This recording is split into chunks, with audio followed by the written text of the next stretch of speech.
खेलने जाऊं? बेटा, दादी अम्मा बाग में हैं।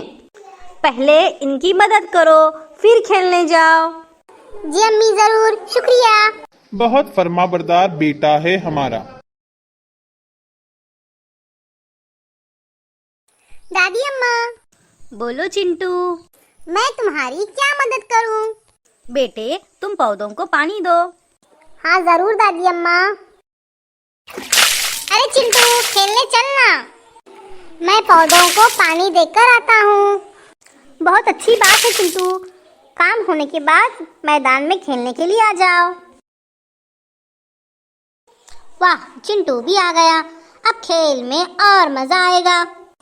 आओ चलो, सब मिलकर खेलें।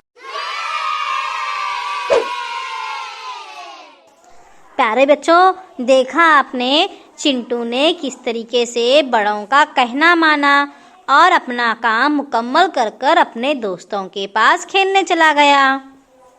दोस्तों के साथ मिलजुल कर खेलने से आपको अपनेपन का जज्बा भी हासिल होता है। आप भी चिंटू की तरह अपना बड़ों का कहना मानो और दोस्तों के साथ मिलजुल कर खेलने के लिए जाओ।